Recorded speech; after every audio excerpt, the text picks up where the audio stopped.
ದಾಂಡೇಲಿ ತಾಲೂಕಿನ ಅಂಬಿಕಾ ನಗರದಲ್ಲಿ ಅಪರಾಧ ತಡೆ ಜಾಗೃತಿ ಕಾರ್ಯಕ್ರಮ. ದಾಂಡೇಲಿ ತಾಲೂಕಿನ ಅಂಬಿಕಾ ನಗರದಲ್ಲಿರುವ ಕೆಪಿಸಿಯ ನಾಗಜರಿಯಲ್ಲಿ ಪೊಲೀಸ್ ಇಲಾಖೆಯ ಆಶ್ರಯದಡಿ ಕೆಪಿಸಿ ನಿಗಮದ ಅಧಿಕಾರಿಗಳಿಗೆ ಮತ್ತು ಸಿಬ್ಬಂದಿಗಳಿಗೆ ಹಾಗೂ ಕಾರ್ಮಿಕ ವರ್ಗದವರಿಗೆ ಅಪರಾಧ ತಡೆ ಜಾಗೃತಿ ಕಾರ್ಯಕ್ರಮವನ್ನು ಇಂದು ಹಮ್ಮಿಕೊಳ್ಳಲಾಗಿತ್ತು. ಕಾರ್ಯಕ್ರಮದಲ್ಲಿ ಮುಖ್ಯ ಅತಿಥಿಗಳಾಗಿ ಭಾಗವಹಿಸಿ ಮಾತನಾಡಿದ ಅಂಬಿಕಾನಗರ ಪೊಲೀಸ್ ಠಾಣೆಯ ಪಿಎಸ್ಐ ಹುಸೇನ್ ಸಾಬ್ ಕೆ ಚೆಪ್ಪರ್ಕರ್ ಅವರು, ಸಮಾಜದಲ್ಲಿ ಅಪರಾಧ ಚಟುವಟಿಕೆಗಳನ್ನು ತಡೆಯಲು ಸಾರ್ವಜನಿಕರು ಪೊಲೀಸ್ ಇಲಾಖೆಗೆ ಸಹಕಾರ ನೀಡಿದ್ದಲ್ಲಿ ಅಪರಾಧ ಚಟುವಟಿಕೆಗಳ ನಿಯಂತ್ರಣ ಸುಲಭ ಸಾಧ್ಯ. ವಾಹನ ಚಲಾಯಿಸುವ ವೇಳೆ ರಸ್ತೆ ಸುರಕ್ಷತೆಯ ನಿಯಮವನ್ನು ಪಾಲಿಸದೇ ಇರುವುದು ನಿಮಗೆ ನೀವೇ ದ್ರೋಹ ಮಾಡಿದ ಹಾಗೆ.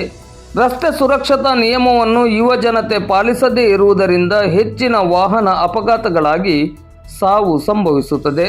ಈ ನಿಟ್ಟಿನಲ್ಲಿ ವಾಹನ ಚಲಾಯಿಸುವವರು ಜಾಗರೂಕರಾಗಿರಬೇಕು ಮತ್ತು ಸುರಕ್ಷತಾ ನಿಯಮಗಳನ್ನು ಪಾಲಿಸಬೇಕೆಂದು ಕರೆ ನೀಡಿದರು.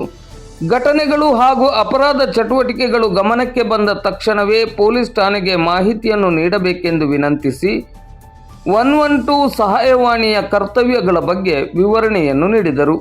ಮುಖ್ಯ ಅತಿಥಿಗಳಾಗಿ ಕೆಪಿಸಿಯ ಮುಖ್ಯ ಅಭಿಯಂತರರಾದ ರವಿಚಂದ್ರನ್ ಶಿರಾಲಿ, ಅಧೀಕ್ಷಕ ಅಭಿಯಂತರರಾದ ವಜ್ರಮುನಿ ಎಕ್ಬೋಟೆ, ಕೆಪಿಸಿಯ ಎಜಿಎಂ ಶಾಂತಕುಮಾರಿ, ಕಾರ್ಯನಿರ್ವಾಹಕ ಅಭಿಯಂತರರಾದ ಶಂಕರ್ ಲಮಾಣಿ ಮೊದಲಾದವರು ಭಾಗವಹಿಸಿ ನಾವು ನಮ್ಮ ಜೀವನದಲ್ಲಿ ಉತ್ತಮ ಸಂಸ್ಕಾರ, ಆದರ್ಶ ನಡವಳಿಕೆಗಳನ್ನು ಮೈಗೂಡಿಸಿಕೊಳ್ಳಬೇಕು.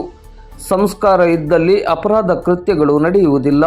ಈ ನಿಟ್ಟಿನಲ್ಲಿ ಕಾನೂನನ್ನು ಗೌರವಿಸಿ ಅದರಂತೆ ಬದುಕನ್ನು ರೂಪಿಸಿಕೊಳ್ಳಬೇಕೆಂದು ಕರೆ ನೀಡಿದರು. ಕಾರ್ಯಕ್ರಮದಲ್ಲಿ ಕೆಪಿಸಿಯ ಅಧಿಕಾರಿಗಳು, ಸಿಬ್ಬಂದಿಗಳು, ಕಾರ್ಮಿಕರು ಉಪಸ್ಥಿತರಿದ್ದರು.